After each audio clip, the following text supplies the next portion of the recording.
Mga kapatid, isang magandang umaga sa inyong lahat. Sana po ay tayong lahat ay nasa mabuting kalagayan. Ngayon po ay kapistahan ng banal na awa at ikalawang linggo sa Pasko na muling pagkabuhay ng ating Panginoon. Hindi ko na lamang po babasahin itong Biblia sapagkat hindi po kaya ng aking cellphone. Buksan nyo na lamang po ang Biblia ninyo. Ang Ebanghelyo po natin ay 1 chapter 20 verse 19 to 31. Tayo po mga kapatid ay mga binyagan at nakumpila na.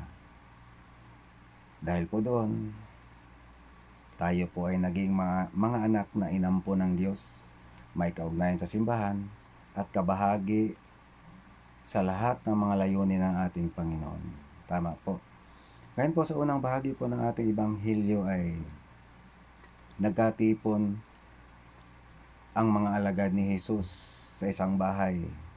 Nakasarado ang pinto sapagkat sila'y takot sa mga Hudyo.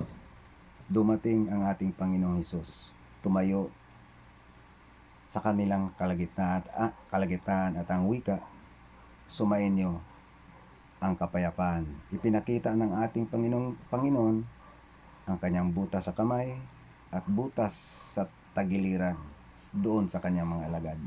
Mapapansin po natin mga kapatid na nung nakarang mga ebanghelyo, ang ipinapakita niya sa kanyang mga alagad ay ang kanyang kamay at mga paa. Ngayon, kamay at tagiliran. Sa unang bahagi po ng ating ebanghelyo ay wala po si Tomas doon. Tama po. Ngayon po sa ikalawang bahagi ng ating ebanghelyo ay naroon na po si Tomas, dumating na po. Ibinalita ng mga alagad kay Tomas at ang wika ng mga alagad, nagpakita sa amin ang Panginoon. Anong wika ni Tomas? Hanggat hindi ko nahawakan ang butas sa kamay at butas sa kanyang tagiliran, hindi ako maniniwala. Medyo sarado po ang puso't isipan ni Tomas, tama po ba? Ngayon po kung ating balikan ang panahon ng ating Panginoon ay nakapako sa krus, nalagutan ng hininga. Pagkatapos po noon, isang kawal na medyo malabo ang paningin. Tinusok niya ang tagiliran ng ating Panginoon. Lumabas ang dugo at tubig, tumalsik sa mata, nagliwanag ang kanyang paningin. At anong sabi ng kawal na iyon? Tunay nga na siya ang anak ng Diyos. Dito naman po, pagkatapos hawakan ni Tomas ang tagiliran ng ating Panginoon, anong wika ni Tomas? Panginoon ko at Diyos ko. At sinabi ng ating Panginoon, dahil ba nakita mo ako, kaya ka sumasampalataya sa akin? Mapalad ang mga taong hindi nakakita sa akin, ngunit sila'y sumasampalataya sa akin. Yan po, napakaganda po, no? Ngayon po mga kapatid, ang mga butas na yon sa kamay, sa paa, tagiliran, yun po yung tinatawag sa atin, tinatawag natin na secret wounds ng ating Panginoon. Ano po ba ang layunin ng Panginoon sa ebanghelyo natin ngayon? Sapagkat ang isang tao po mga kapatid, pagka tumindig sa kalagitnaan o kaya tumindig sa harapan, mayroon pong mahalagang layunin yan, mayroong mahalagang sasabihin. Ang layunin po sa ebanghelyo natin ngayon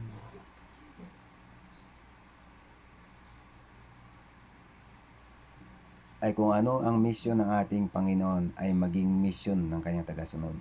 Ang layunin ng ating Panginoon ay layunin ng ating mga tagasunod. Misyon ko, misyon ninyo. Di po ba? Kaya nga po sinabi ng ating Panginoon na kung paano isinugo ako ng Ama, gayon din naman isusugo ko kayo. Hiningahan niya ang mga alagad at sinabi, tanggapin ninyo ang Espiritu Santo. At ang kasunod noon, binigyan niya ng authority ang mga alagad. Diba? Kapatawaran ng kasalanan. Kaya mga kapatid, ang mga tagasunod ng ating Panginoon, sabi nga nila, Kung sino ang pinapangaral mo, maging tulad ka dapat sa pinapangaral mo. Sa English, learn what you preach. Kung si Kristo ang pinapangaral mo, maging tulad ka rin o kahawig ng ating Panginoon. Di ba napakaganda po mga kapatid? At sinabi ng ating Panginoon sa pangatlong pagkakataon, kapayapaan ang ibibigay ko sa inyo. Sumainyo ang kapayapaan. Huwag na kayong matakot, huwag na kayong mangamba. Juan chapter 14, sinabi po ng ating Panginoon, ibibigay ko sa inyo ang kapayapaan. Ang kapayapaan na ito ang iiwan ko sa inyo. Hindi ito katulad ng kapayapaan na ibinibigay sa mundong ito. Ano po ba ang kapayapaan sa mundong ito? At ano ang kapayapaan na mula sa langit na ipinagkaloob sa atin ng ating Panginoon?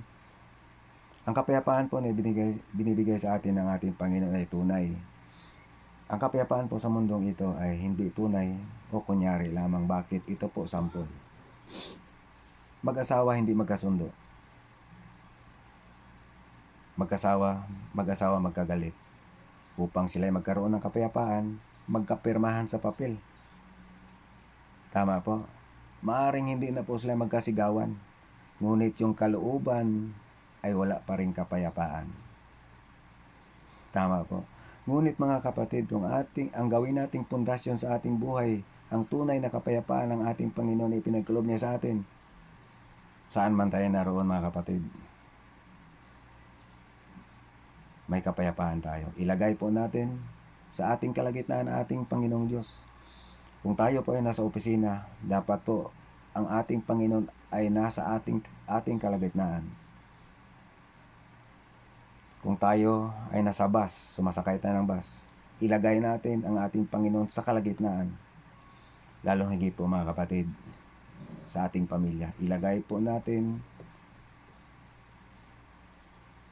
ang ating Panginoon sa ating kalagitnaan upang tayo ay magkakaroon ng tunay na kapayapaan. Mga kapatid, dahil nga po tayo ay binyagan, tayo ay mga nakumpilan, bahagi na po tayo sa mga layunin ng ating Panginoon. Di po ba? Daluyan ng kanyang mabuting balita, daluyan ng kanyang mabuting gawa, daluyan ng kanyang habag at awa, daluyan ng lahat ng uri ng biyaya mula sa ating Panginoong Diyos. Mga kapatid, sa panahon po natin ngayon, patuloy ang ating panalangin, patuloy ang ating mga pagsusumamo sa ating Panginoon. Kahilingan na sana matapos na itong pandemic na ito. Kaya mga kapatid, huwag ho tayong manghinawa. Patuloy nating itaas ang ating kalagayan ngayon sa ating Panginoong Diyos. Tayo po'y manalangin. Ama naming Diyos, sa pamamagitan ng anak na si Jesus na aming Panginoon, kami po'y lubos at taos-puso nagpapasalamat sa inyo sa lahat ng biyayang pinagkaloob niyo po sa amin sa lahat ng araw, sa lahat ng panahon. Salamat sa pagbigay mo ng gabay at proteksyon sa aming mga mahal sa buhay. Itinataas po namin, Panginoon, ang kalagayan namin ngayon. Sana mawala na ito matapos na itong pandemic na ito. Protektahan niyo po ang lahat ng mga nasiwa sa ospital, aming mga pamunuan, lahat ng mga frontliners, Panginoon. Muli po, Panginoong Hesus, maraming salamat po. Amen. Sa ngalan ng Ama, ng Anak at ng Espiritu Santo. Amen.